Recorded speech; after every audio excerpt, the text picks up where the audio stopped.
Resources backed loan. Pernah mendengar istilah ini? Dalam teori ekonomi hal ini adalah biasa sewaktu dipandang dari geopolitik. Maka kita akan memahami dari sudut pandang yang berbeda. Karena itu kalau kita menjadi pejabat, janganlah hanya memahami satu ilmu saja, misalnya ilmu ekonomi saja. Namun pemahaman geopolitik itu wajib dimiliki semua penduduk di sebuah bangsa. Dalam bahasa sederhana, pemahaman bela negara setiap warga negara harus tinggi di dalam pemahaman geopolitik. Sebelum kita membahas resources backed loan yang merupakan step ketiga dari cara mengakuisisi sebuah negara, maka kita harus memahami sedikit di dalam departemen, di dalam sebuah pemerintahan. Kali ini kita membicarakan Departemen Pertahanan. Departemen ini harusnya hanya mengurusi satu hal utama, yaitu perang. Perang itu ada dua, perang militer dan perang nirmiliter. Perang nirmiliter disebut sebagai operasi intelijen. Itu kalau kita sederhanakan.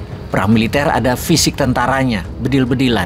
Perang nirmiliter bentuknya belum tentu bedil-bedilan, namun sama mematikannya, sama-sama deadly. Dalam perang nirmiliter ada yang namanya perang ideologi, seperti misalnya ideologi komunisme atau ideologi khilafah yang sangat bertentangan dengan Pancasila. Kemudian ada perang atau warfare tepatnya dalam bahasa Inggris. Ada perang politik, perang ekonomi, perang dagang, perang budaya, perang teknologi, perang informasi, perang biologi, perang cuaca atau weather warfare. Di sini di Indonesia perang nirmiliter belum dipegang sempurna sehingga ketika kita mengatakan apa itu resources backed loan, melihatnya masih sebagai kebijakan keuangan. Namun kalau tidak paham geopolitik yang memainkan resources backed loan, maka sebuah negara yang mengambil loan tersebut atau hutang tersebut siap-siap akan jadi miskin. Kita ke Afrika sebentar sekarang. Subjudulnya adalah China Looting Africa via Resources Backed Loan. Sengaja kita tidak terjemahkan dalam bahasa Indonesia. Golek dewe artinya.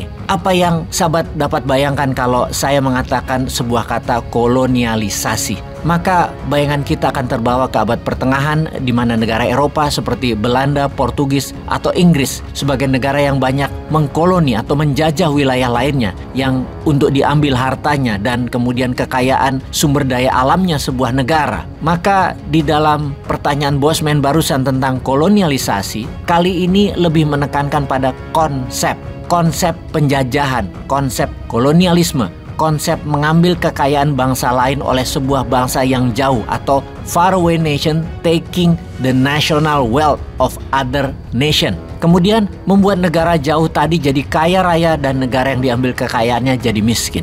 Ketika membahas Afrika pada saat ini, itulah yang terjadi, di mana Tiongkok menggunakan strategi mengkoloni negara Afrika tersebut menggunakan strategi resources backed loan, di mana ada banyak negara yang kekurangan uang saat ini di Afrika. Lalu kalau meminjam dana ke IMF, syaratnya adalah negara tersebut harus jadi negara demokrasi, menegakkan HAM, dan macam-macam standar Amerika. Namun Tiongkok tidak peduli, mau negara tersebut pemimpinnya otoriter kek, diktator, absolut monarki. Pokoknya semakin kekuatan pemimpinnya mengakar dan kuat di sebuah wilayah, apapun cara bernegaranya, Tiongkok tidak peduli. Mereka perlu uang, selama ada sumber daya alam negara tersebut, langsung berapapun diminta uang dari Tiongkok. Tiongkok merem. Intinya pinjaman ini, selama ada sumber daya alamnya yang bisa diambil oleh Tiongkok, berapa besar pinjamannya dan dananya dalam bentuk apapun pemerintahnya, duit Tiongkok keluar ke sana. Ingat ya sahabat,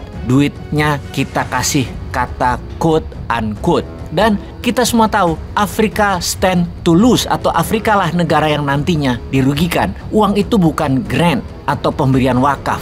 Uang itu adalah pinjaman, loan. Ada bunga yang harus dibayarkan, ada pokok yang harus dibayarkan. Kemudian ada sumber daya alam yang habis dibawa ke Tiongkok. Dalam propagandanya Tiongkok terbalik mereka membicarakannya. Mereka membawa uang ke Afrika atas nama pembangunan Afrika. Benar, Tiongkok membangun rel kereta api, membangun jalanan, membangun pelabuhan. Namun itu semua untuk kebutuhan Tiongkok, mempermudah pengangkutan produksinya. Sudah dibangun pakai pinjaman, lalu sumber daya alamnya habis, dibayar hanya pajak saja, paling untungnya tuh Afrika, karena pokoknya proyek tersebut juga dimodali oleh Tiongkok. Sejauh ini Afrika telah lebih dari 14 negara di mana Tiongkok membantu uangnya yang ditukar dengan sumber daya alam negara tersebut. Saat ini dalam geopolitik Tiongkok disebut sebagai loan shark karena memberikan pinjaman berbasis sumber daya alam. Tidak peduli apapun sumber daya alamnya, Tiongkok ambil. Bisa minyak bumi, bisa gas alam, bisa batu bara, bisa kobalt, bisa litium, bisa nikel. Sekali lagi, bisa nikel. Pokoknya Tiongkok pinjamkan dan ambil aset negara tersebut. Bahkan hebatnya lagi, uang dari Tiongkok bukan dolar, namun proyek, alias Tiongkok cukup cetak uang di negerinya, kirim barang ke Afrika, dan Afrika nyicil pakai dolar. Dan sahabat, ini adalah step ketiga dari pelajaran Fort Benning, cara mengakuisisi sebuah negara. Semoga kita paham.